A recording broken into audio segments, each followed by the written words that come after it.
Aníbal, o lendário guerreiro cartaginês. Seus inimigos diziam que ele era mau, era horrível, não se dava bem com os outros. Regra número 1 no mundo antigo. Mexa com Aníbal e haverá sangue. 130 mil litros de sangue foram derramados nesse campo de batalha. A questão é, devemos confiar no inimigo do cara? Aníbal foi um grande general ou apenas um assassino cruel? Nossos investigadores vão colocar a vida de Aníbal sob o microscópio, realizando uma série de testes científicos e refazendo seu caminho de morte e destruição. É um trabalho de detetive, encaixando uma pista depois da outra. Um psiquiatra vai colocar Aníbal no divã. Isso é, de fato, uma verdadeira obsessão. Para revelar se ele era de fato um psicopata e como ele se comporta frente a outros ícones do mau comportamento. Ícones do mau comportamento, Aníbal. Aníbal tem a reputação de ser o general mais cruel da antiguidade, com um veneno especial em seu coração contra Roma.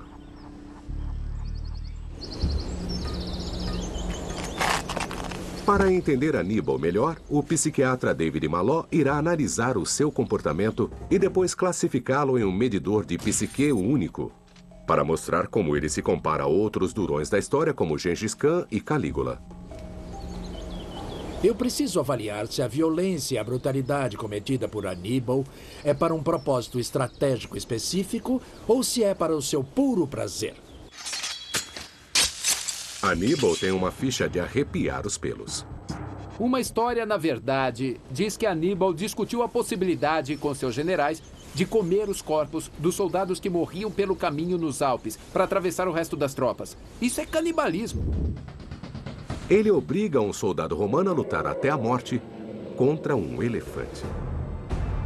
Quando o mercenário deserta, Aníbal ordena que a esposa e os filhos do homem sejam queimados vivos. Isso é vingança de sangue, pura e simples.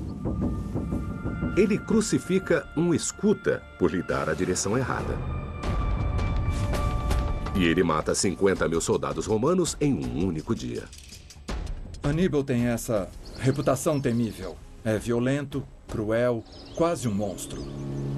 Mas as histórias de crueldade vêm todas de Roma, a cidade que Aníbal tentou destruir.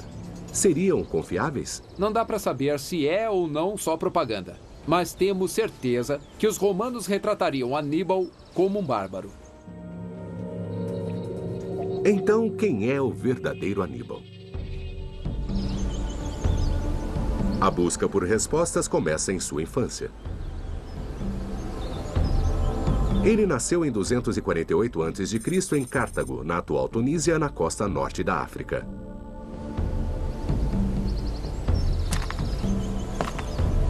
Procurando pelas ruínas, os arqueólogos encontraram provas de rituais religiosos que envolviam o abate de um animal, ou talvez até mesmo de vítimas humanas. Este sítio é um templo cartaginês muito raro e fantasticamente preservado. E em um local como este, Aníbal foi trazido quando criança. Ele foi forçado a participar de um sacrifício. E suas mãos foram colocadas no sangue ainda quente. E nesse momento, seu pai o faz jurar dedicar o resto de sua vida para tentar destruir Roma. O que aconteceu aqui vai moldar o psicológico de Aníbal para o resto da vida. Temos aqui um menino de 9 anos que olha para seu pai, acha que ele é um grande herói, quer se juntar a ele em sua aventura militar. Seu pai diz, certo, mas primeiro você deve passar por esse ritual brutal. Ele incorpora o sonho do pai, o ódio a Roma e toma isso para ele. Se as histórias romanas forem verdade, a coisa é pior, bem pior. Eles acusam os cartagineses de sacrificar crianças aos deuses. Um historiador diz que uma vez, quando Cartago foi atacada, os cartagineses decidiram repelir os invasores matando 500 crianças inocentes. Normalmente, você pega essas crianças de famílias de escravos ou das pessoas das classes mais baixas, mas dessa vez determinaram que um gesto muito mais profundo seria necessário. Então pegaram as 500 crianças das 500 famílias mais nobres de Cartago. E aquelas crianças inocentes foram levadas até uma estátua de Baal e queimadas vivas. Os historiadores presumem que isso era invenção romana, criada para demonizar os cartagineses. Mas descobertas na área de Cartago, conhecida como Tofete, estão dando-lhes outras ideias. Este pode ter sido o local mais horrível do mundo antigo.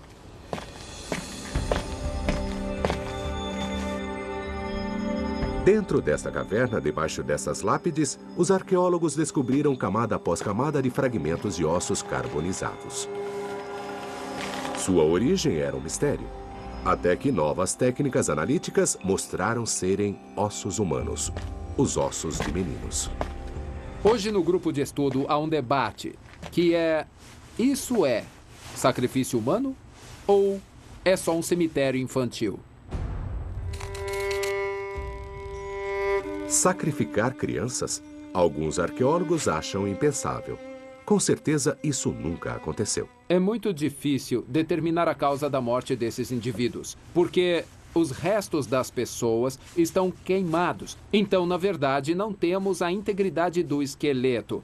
Não é fácil determinar se a pessoa morreu de um golpe na cabeça, se o pescoço da pessoa foi quebrado. Então, torna toda a situação muito mais difícil. Outro especialista acredita que a evidência está muito clara. As pessoas tentam dizer que isso não é um sacrifício de crianças, que é um cemitério de crianças que morreram muito jovens. Mas imediatamente o problema é que, se isso fosse verdade, onde estão as meninas? Porque a grande maioria é de meninos.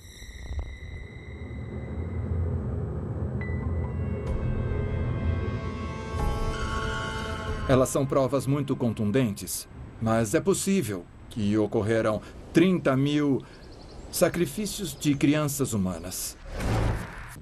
O veredito? As histórias de horror podem ser verdade. Aníbal teve que colocar as mãos sobre o sacrifício ainda vivo. Nós nem sabemos se era um animal ou se era um humano. Isso seria um evento transformador, incrivelmente traumático e dramático. Que tipo de impacto isso pode ter causado em Aníbal? Ele vai se enrijecer, endurecer, vai aprender que a vida não vale nada. Ele vira uma criança soldado. E conforme ele avança, ele vai perseguir o sonho de seu pai. E isso vai causar um profundo efeito em Aníbal. Mas por que todo o ódio? Cartago e Roma lutavam há anos pelo controle do comércio no Mediterrâneo. O pai de Aníbal era comandante do exército de Cartago. Tinham-se passado 23 anos de guerra por todo o Mediterrâneo quando Aníbal, ainda adolescente, embarca para lutar na Espanha. Aos 20, ele comanda um exército e, desde o início, ele não é nada bonzinho. Aníbal cerca a cidade de Sagunto, aliada dos romanos, e seu gosto por traição aparece de forma impiedosa. Tinha sido um cerco muito prolongado. Os saguntianos mandaram seus líderes para negociar com Aníbal. E aí é que ele vê sua chance. Contrariando as regras da guerra, ele manda suas tropas matarem todo o homem vivo de lá. As pessoas se renderam. Ele disse que as deixaria ir, mas muda de ideia e as mata assim mesmo. Que tipo de homem é esse? Hoje o chamaríamos de criminoso de guerra. Aníbal estabelece um padrão que ele vai repetir por toda a vida. Ele vai destruir qualquer um, mas qualquer um com quem cruzar.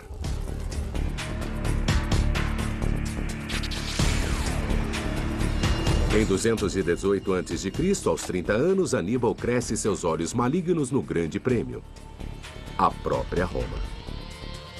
Ele decide que é hora de cumprir seu juramento. Vamos colocar a decisão num contexto. Roma é uma das grandes superpotências do mundo. E o pai e o meio-irmão de Aníbal lutaram contra os exércitos romanos, mas nunca foram para Roma. Agora, Roma torna-se o objetivo final. Aníbal prepara o palco para uma batalha épica que irá destruir legiões romanas inteiras e matar dezenas de milhares de seus próprios homens.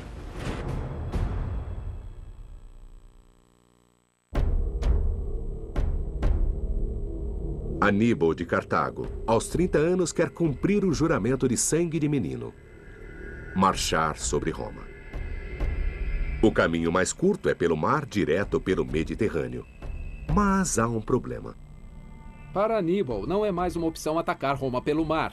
Claro que, historicamente, Cartago é uma superpotência naval. Mas depois da última guerra travada pelo pai de Aníbal, não é mais uma opção. Roma e sua marinha agora dominam o Mediterrâneo. Isso significaria uma marcha forçada de 2.400 quilômetros, 4 meses de viagem para o bando de mercenários de Aníbal. O exército de Aníbal era uma mistura de estrangeiros e mercenários vindos de todo lugar. Ele tinha uma cavalaria leve no Mídia, onde hoje é Argélia, por exemplo.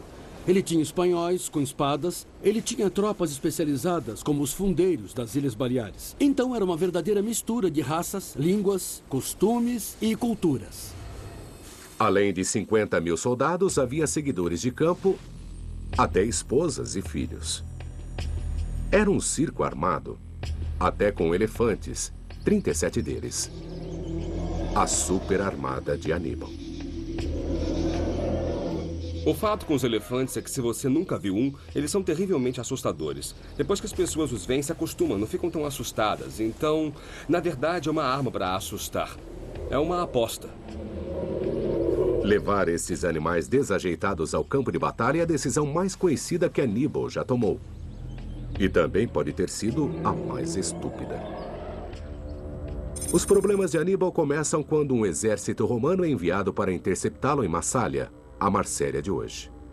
Aníbal decide que vai atacar pela Porta dos Fundos pelas montanhas dos Alpes. Antes mesmo de chegar tão longe, os elefantes dão problemas. Este é o rio Ródano, nos arredores do norte de Arles. Mas é claro que na época de Aníbal, aqui era um campo aberto. E ele tem o problema de como atravessar 50 mil homens por este rio em frente a homens de tribos gaulesas hostis do outro lado. Isso já é ruim. Mas ele também teve o problema de como atravessar 37 elefantes por um rio como este aqui. Aníbal manda seus homens construírem uma balsa enorme para levar os elefantes. Eles põem os elefantes em pequenos grupos, mas quando a balsa começa a balançar, os elefantes entram em pânico. Alguns pulam no rio. Eles não têm como se salvar e se afogam. Eles dizem que todos os elefantes cruzaram, mas deve ter sido um completo caos. E o pior ainda está por vir. É isso que agora está entre Aníbal e Roma. As montanhas dos Alpes, atingindo 5.000 metros de altura em alguns locais. Ele deixou a Espanha em julho, mas agora é outubro. Seu exército não está equipado para montanhismo, sem falar na rápida queda de temperatura. As condições são terríveis. O exército mercenário estava acostumado com o terreno duro e com situações difíceis do norte da África. É uma realidade totalmente diferente estar nos Alpes, a 5.000 metros de altura, com neve, com frio. É uma experiência nova e com certeza eles vão se traumatizar. Para entender como foi difícil, devemos saber qual rota Aníbal fez. Uma equipe da Universidade de Stanford, Califórnia, espera descobrir. A rota de Aníbal, mesmo após 2.230 anos, ainda é um mistério. É um mistério tão grande que foram escritos centenas de livros sobre isso. É um trabalho de detetive, encaixando uma pista depois da outra, tentando combiná-las. Eles investigam possíveis locais onde o exército de Aníbal pode ter acampado. Eles procuram por moedas, armas, as cinzas de milhares de fogueiras, qualquer pista que Aníbal passou por esse caminho. Notem que aqui temos um material de cor preta no solo. Até agora não acharam nada. Então, ao invés disso, eles buscam pistas nas histórias antigas. Se olharem para isso, as 3 pistas que podemos tirar daqui. A melhor fonte é o grego Políbio, que escreveu 70 anos após a travessia. Ele não dá os nomes dos lugares, mas ele menciona certas características da paisagem. Uma delas é o chamado lugar da Rocha Branca, onde tribos locais atacaram Aníbal. Este lugar tem sido o lugar da Rocha Branca por toda a história. E observem como ele se destaca muito, porque é emoldurado pela floresta verde escura ao seu redor. Ele combina com o relato do Políbio, exatamente.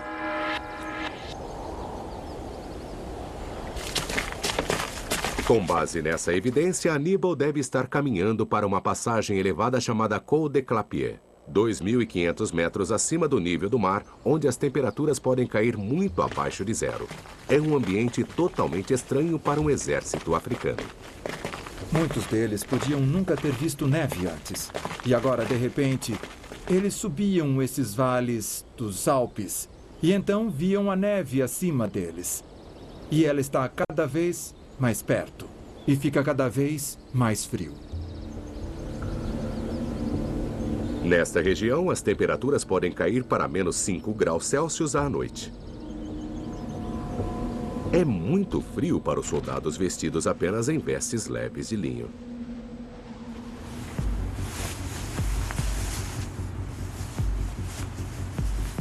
O efeito da temperatura fria e do ar rarefeito pode ser testado numa câmara fria. O oxigênio nesta altitude é 25% inferior que no nível do mar. Sistema. Nós vamos ligar a câmera em menos 5 graus Celsius, que é 23 graus Fahrenheit, e haverá vento para simular como se ele estivesse numa montanha. E podemos controlar os níveis de oxigênio ao mesmo tempo. Então podemos replicar o que os soldados de Aníbal passaram nos Alpes. Um voluntário veste uma bata fina, simulando a roupa da cavalaria númida de Aníbal. É ideal para o calor de que estão acostumados na Espanha, mas não para o vento congelante de outubro dos Alpes.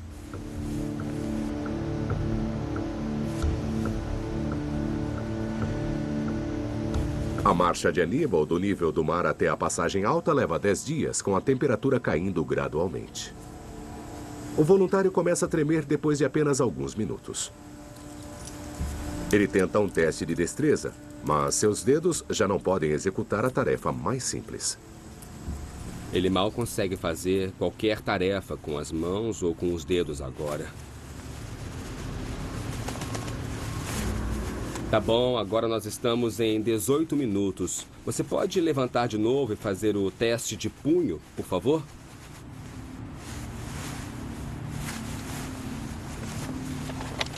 Oi, Stephen. Eu acabei de fazer o teste de punho e o resultado foi 29 quilos.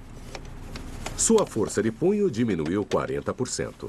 Então, como poderia ele lutar com uma espada ou lidar com um inimigo? Em geral, sua capacidade de usar as mãos, que é crucial para a sobrevivência, teria caído bastante já depois de apenas 15, 20 minutos no frio. Mais 10 minutos e o voluntário está começando a sofrer de verdade. O tremor é exaustivo. Seu cérebro exige mais oxigênio para combater a fadiga. A respiração rápida suga a energia de seu corpo. Se este fosse um dos homens de Aníbal, ele não seria mais capaz de pensar bem, ou até mesmo de andar nas perigosas trilhas da montanha. Um dos primeiros sinais de hipotermia é a dificuldade de se concentrar. Você se concentra em pôr um pé na frente do outro e aí não percebe os perigos ao redor que podem ocorrer. Se a temperatura do corpo ainda continuar a cair, você começa a correr o risco de uma parada cardíaca. Depois de 32 minutos, o médico para o experimento.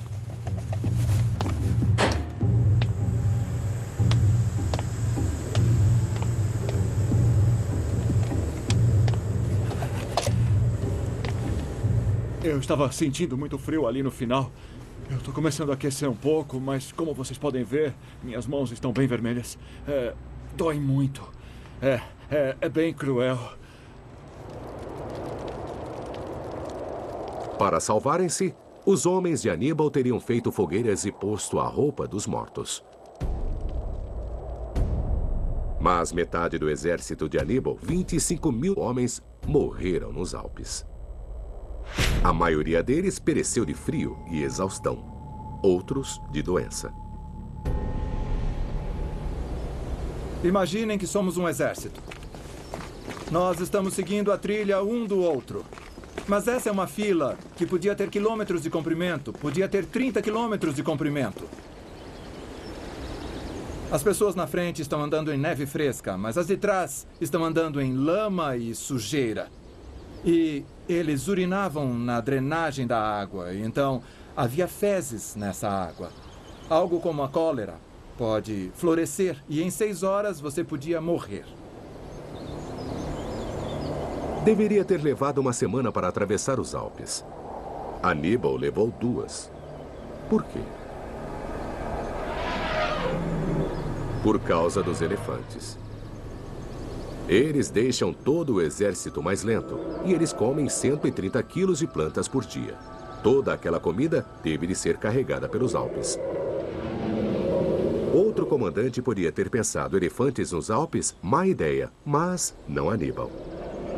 Aníbal se vê com 2 opções. Ele dá ouvido a seus tenentes. Meus elefantes estão morrendo, meus homens estão morrendo, nós sofremos essa provação tremenda. Por outro lado, outra parte dele diz: desde a minha infância, o sonho do meu pai e o meu também é conquistar Roma. Nesse momento, apesar dos conselhos, o seu sonho acaba vencendo. E algo mais podia estar dando força à obsessão de Aníbal. Ele pode ter se colocado nas mãos do seu deus, o temível Baal, deus supremo dos cartagineses. Baal é um deus da montanha, é um deus da tempestade. Baal é um deus que lança raios. Ouvimos o trovão pelas montanhas. Nós acabamos de ouvir isso nos últimos minutos, pois uma tempestade está chegando. Aníbal significa algo como graça de Baal, favor de Baal. Aníbal podia estar predisposto a ir pelas montanhas, pois seu deus, Baal, é o deus daquelas montanhas. Seu pensamento obsessivo, sua fixação em Roma, agora ganha uma dimensão religiosa. Isso se torna uma cruzada. Aníbal agora vê o mundo ao seu redor validando esse objetivo, o de atacar Roma. No momento que Aníbal chega a esse local, olhando para a Itália, ele perdeu metade de seu exército. O Col de Clapier está repleto de soldados mortos e carcaças de elefantes. Quase todos esses elefantes morreram. O efeito real da sua utilização na batalha é nulo. A obsessão de Aníbal já matou 25 mil de seus próprios homens. Claramente, ele está se comportando mal. Mas o pior, muito pior, está por vir, conforme ele avança com seu exército com atos de impensável selvageria.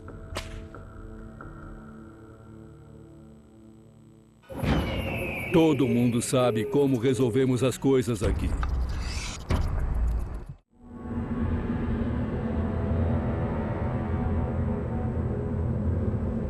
Em 218 a.C., Aníbal de Cartago apostou tudo em sua obsessão de vida: a destruição de Roma. Aníbal tem um objetivo em mente. E por desconsiderar todo o resto, você começa a achar que é de fato uma verdadeira obsessão. Essa total fixação por Roma vai fazê-lo continuar.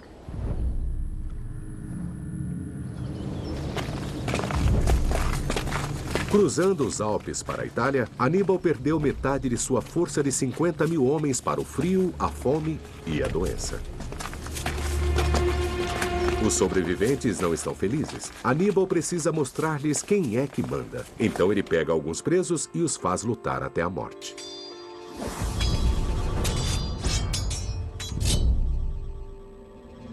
O último homem que sobrasse seria libertado.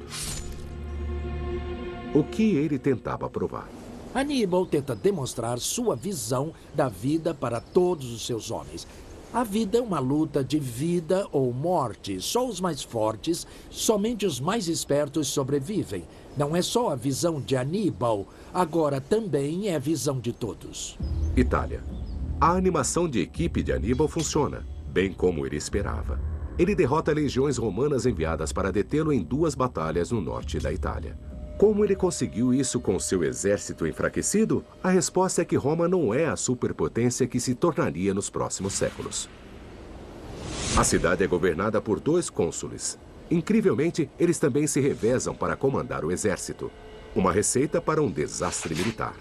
Era uma coisa política dividir o trabalho para garantir que ninguém tivesse o poder supremo. Alternando todo dia o comando do exército, nunca durava mais do que 24 horas. Em teoria, os 2 colegas deviam cooperar. Ambos deviam concordar com um plano comum. Mas se não concordassem, nada impedia um homem de fazer o oposto de seu colega quando era seu dia no cargo. Aníbal ia explorar a fraqueza dos romanos em tudo o que pudesse. Roma. Ele ouve que eles criaram um novo exército no sul da Itália, e então ele ignora Roma para procurar o inimigo. Pelo caminho, as histórias antigas contam uma lista de crimes de guerra. Plínio o Velho, o historiador, conta uma história bizarra. Ele diz que Aníbal pega um soldado romano capturado e o coloca contra um elefante. Ele diz ao soldado: se você vencer o combate contra um elefante, será libertado. O estranho é que o soldado romano vence.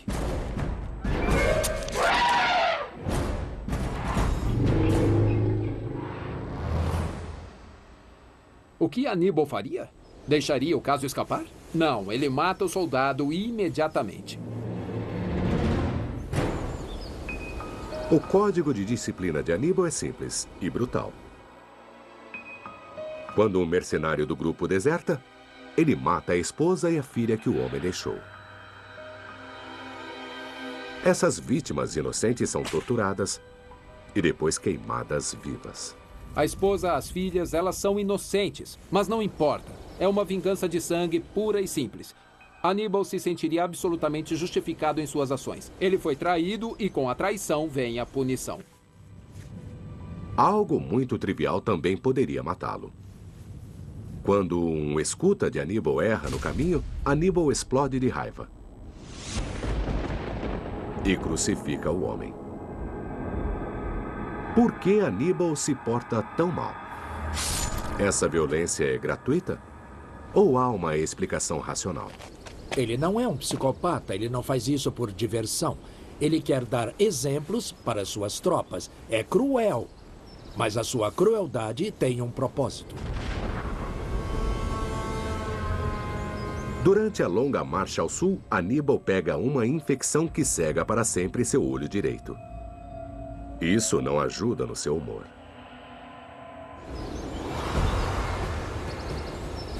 Agosto, 216 a.C. O exército de Aníbal atinge Canas, na Itália meridional. Com rebeldes alistados pelo caminho, seu exército agora tem 40.000 homens. O exército romano que Aníbal confrontaria é 2 vezes maior.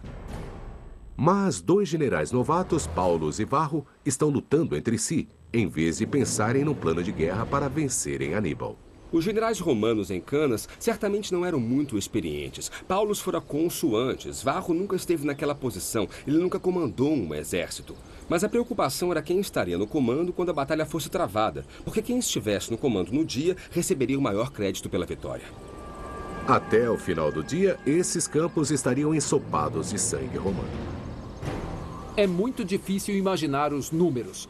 Algo em torno de 130.000 litros de sangue foram derramados nesse campo de batalha. Hoje, mesmo hoje, este lugar é conhecido como Campo de Sangue. A inexperiência dos generais romanos faz deles carne fácil para Aníbal. O que Aníbal faz é alinhar suas tropas de forma crescente. Sua infantaria mais fraca está aqui e isso parece loucura, mas Aníbal tem um plano. Ele deixa sua infantaria de elite na reserva e usa os soldados menos experientes no meio do crescente como isca. Quando este crescente desmorona, como ele sabia que aconteceria, os romanos se adiantam e pensam que estão ganhando. Os romanos mergulham no centro do exército cartaginês e Aníbal solta sua armadilha. É aí que Aníbal envia suas tropas em volta e cerca totalmente os romanos. É aí que a carnificina começa. Os romanos ficam tão cercados que não podem lutar. 50.000 romanos são abatidos. Uma taxa de baixas de 70%. Lembrem-se que todos esses homens foram cortados, esfaqueados, espancados ou esmagados até a morte. Deve ter sido muito cansativo para os caras que estão matando. Aníbal foi magnânimo na vitória? Ainda não. Ele ordena que suas tropas cortem os tendões dos romanos derrotados para eles não poderem fugir. Eles morrem lentamente, em agonia. Muitos cometem suicídio. A manhã seguinte apresenta uma terrível cena. O campo de batalha de Canas está repleto de cadáveres, com as cabeças enterradas em buracos rasos. Isso deve ter sido muito bizarro. Mas acontece que, para acabar com o sofrimento, as tropas romanas cavaram buracos, enfiaram a cabeça dentro para comerem a terra e sufocarem-se. É como se afogarem em sujeira. Isso dá uma ideia da agonia que eles devem ter sentido. Isso dá uma ideia do terror e do sofrimento que eles passaram naquela noite, depois da batalha de aniquilação. Canas é a derrota mais esmagadora que Roma já sofrera. A própria cidade agora está à mercê de Aníbal.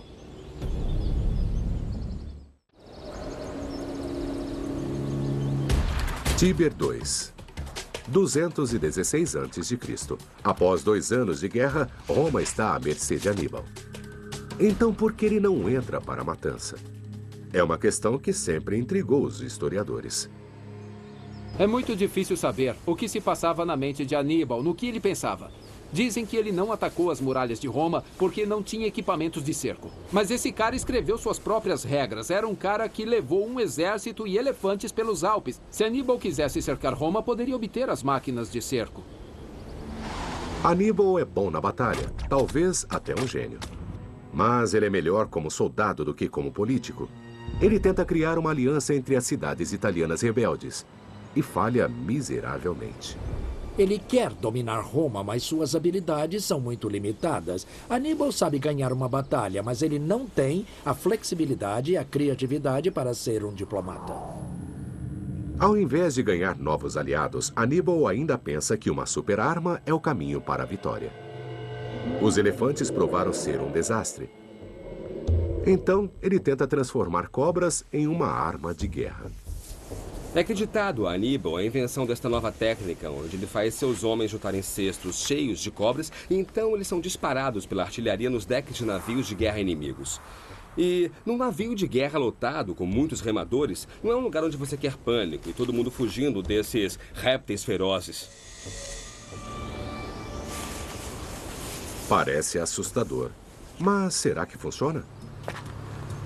O engenheiro forense Jeff Archibald irá simular um ataque da pomba de cobra para descobrir se as cobras sobreviveriam ao serem lançadas pelo ar. Vamos supor que os 2 navios de guerra estejam a 200 pés de distância, são cerca de 60 metros. Para fazer um desses potes de barro viajar por 60 metros, eles terão uma velocidade de lançamento inicial de 88 km por hora. Para que o pote tenha essa velocidade, ele será lançado a 15 metros de altura. O maior impacto vai ser o vertical. E é isso que vamos tentar recriar. O perito em répteis Lee Parker acredita que esses substitutos de cobras verdadeiras dirão tudo o que ele precisa saber. Nós usamos a maior densidade que esse tipo de cobra pode ter. Com a proteção da pele semelhante à pele da cobra, os órgãos de dentro da cobra, músculos, tecidos, parecem muito com isso. O teste vai medir a força do impacto.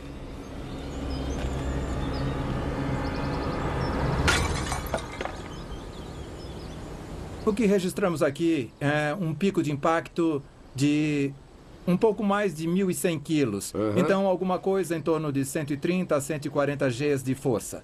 É o tipo de coisa que mata um ser humano. Mas as cobras, sendo menores, podem ter sobrevivido.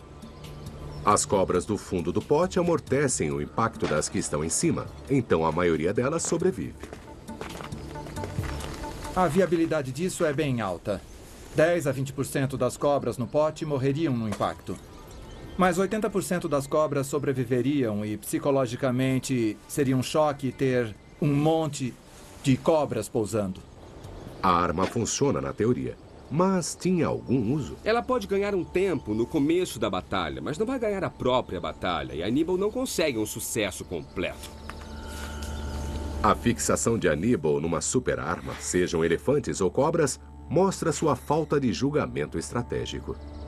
É um pouco igual a quando Hitler investiu muitos recursos em desenvolver a tecnologia de mísseis na Segunda Guerra Mundial. Quando quase com certeza ele se daria muito melhor se investisse os recursos em armamentos convencionais. Eu acho que Aníbal teve o mesmo problema. Pensou que uma super-arma fosse a solução para seu problema. Ele provavelmente teria se dado melhor se investisse mais recursos em mais infantaria, mais cavalaria, mais armas convencionais. A guerra de Aníbal começou com um elemento surpresa. Mas agora virá um longo e lento impasse. Um grande erro de cálculo de Aníbal foi subestimar a capacidade dos romanos de se recuperarem. Eles podiam perder 50 mil homens em uma batalha, mas haveria ainda 700 mil homens completamente disponíveis para serem recrutados na Itália. Então, podiam sofrer perdas horrendas, como na Batalha de Canas, 10 vezes mais e ainda continuar lutando. Aníbal permanece na Itália por 13 anos. Ele tem 45 anos, quando os romanos lançam seu próprio ataque surpresa a Cartago. Em 203 a.C., Aníbal recebeu ordens dos anciãos de voltar aqui para Cartago. Havia um exército romano acampado fora da cidade. O que ele ainda estava fazendo na Itália? O encontro acontece aqui na planície de Zama, no norte da África. Apesar de sua experiência desastrosa com eles nos Alpes, Aníbal mais uma vez usa sua super-arma favorita, o elefante de guerra. Aníbal tem cerca de 80 elefantes à sua disposição. Ele tem que preparar esses bichos para a batalha.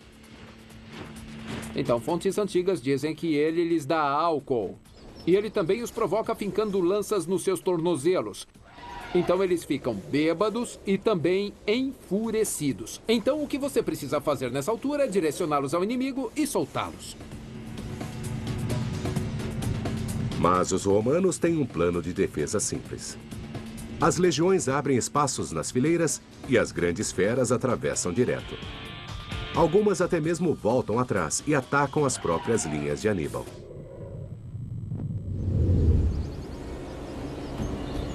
A batalha é uma derrota esmagadora para Aníbal.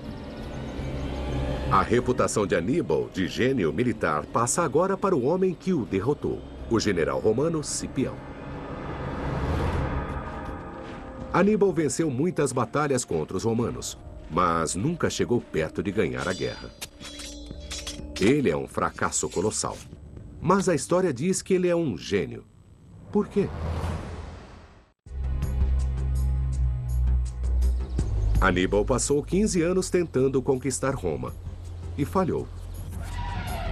Ele lutou uma grande batalha em seu território e perdeu. Muito bem. Ou, pelo menos, é o que a história parece nos dizer. Por que isso acontece? Se você descrever Aníbal como um grande líder, um grande gênio militar, e depois vencê-lo, isso faz você ficar ainda melhor. Você sempre precisa procurar quem escreveu a história. Há algum interesse? Há algo por trás? Nesse caso, a resposta é fascinante e pode muito bem nos explicar por que Aníbal é visto da maneira como o vemos. O relato mais detalhado da invasão de Aníbal na Itália vem do historiador Políbio, que escreveu 70 anos após o ocorrido. Políbio nos diz que visitou muitos locais, os Alpes, alguns dos locais das batalhas e assim por diante. E também que ele falou com alguns dos veteranos, homens que tinham lutado com Aníbal. E é por isso que devemos confiar nos seus relatos. Mas se pensarmos nisso, mesmo se esses veteranos eram meninos na época da guerra, eles estariam com bem mais de 80 anos. Quando, em teoria, falaram com Políbio. E este é um mundo onde a expectativa de vida é baixa. Então, o que temos aqui, no mínimo, é uma dúvida sobre a confiabilidade dos relatos de Políbio. Por que Políbio mentiria? Acontece que ele foi pago pela família de Cipião, o homem que derrotou Aníbal. Na verdade, Políbio era o propagandista da família. E a melhor maneira de fazer com que Cipião fosse um gênio militar seria retratar Aníbal como um enorme gênio. De fato, Cipião não teria nenhum crédito se Aníbal fosse retratado como um lutador de segunda, um fracassado. O veredito? Aníbal não é o gênio militar que a história e a lenda o fazem parecer.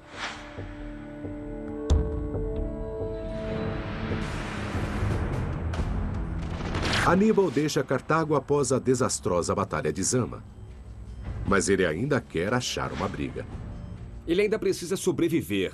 Então ele segue para o Mediterrâneo Oriental, onde os reinos ainda são independentes e alguns deles são hostis a Roma. Aníbal ainda gosta da ideia de lutar contra os romanos, mas só como um mercenário. Aníbal é um homem marcado, o mais procurado de Roma. Em 182 a.C., em Bitínia, na Turquia de hoje, Aníbal ouve que uma força de ataque romana está indo em sua direção. Ele não ia deixar que os romanos o matassem ou o capturassem e o mandassem de volta para Roma, acorrentado. Então Aníbal bebe veneno e tira a própria vida, pois até o final ele ainda é o dono do seu próprio destino. Então, quem é o verdadeiro Aníbal? Ele cresceu envolto ao ódio por Roma e esmagava todos que o cruzassem. Mesmo os menores que dessem uma direção errada poderiam morrer. Um grande general, ele venceu em campos de batalha, mas perdeu uma guerra. Ele fez escolhas a sangue frio que mataram metade de seu exército e continuava na teimosia com seus planos que já estavam falidos. Então, em qual local da escala psicológica dos ícones do mau comportamento Aníbal se encaixa? Aníbal causou dezenas de milhares de mortes. 50 mil na Batalha de Canas, sendo 25 mil de seus próprios homens cruzando os Alpes. Mas essas mortes tinham um objetivo, um propósito. Isso coloca Aníbal no mesmo nível de Júlio César e de Gengis Khan, para quem matar significava um mero negócio ao invés de um prazer. Se isso representasse alguma psicose, nós veríamos muito mais mortes ao acaso, muito mais sadismo, muito mais por mero prazer, e não haveria nenhuma ligação a uma grande ideia. E há algo mais sobre a personalidade de Aníbal. Na Marcha da Morte dos Alpes, obviamente ele errou. Mas ele não queria, ou não podia desistir. Aníbal atinge um índice muito alto na escala da obsessividade. Desde que ele tinha 9 anos, ele tinha essa obsessão única e repetitiva de destruir Roma. Um sonho que ele herdou de seu pai. Não importava o que mais pudesse acontecer em sua vida. Ele não tinha flexibilidade de enxergar além daquilo. E é assim que ficou a escala de Aníbal. Um perfil parecido ao do senhor de guerra escocês do século XIII, William Wallace. A inspiração para o filme Braveheart, e cuja obsessão era acabar com os ingleses. Nós temos 2 homens muito dispostos a sacrificar tropas para conseguir o que queriam. Eles querem ganhar a batalha. Eles têm táticas brilhantes, mas fora do campo de batalha, eles são 2 senhores muito inflexíveis e sem nenhuma criatividade para sobressaírem-se em outros aspectos de suas vidas. Os romanos acabaram sendo muito melhores na construção de um império do que Aníbal. Eram melhores criadores de imagens também, com inteligência, criando a reputação de seu pior inimigo. 40 anos após a morte de Aníbal, os romanos destruíram Cartago. E o único Aníbal que sobreviveu foi aquele que serviu aos seus propósitos.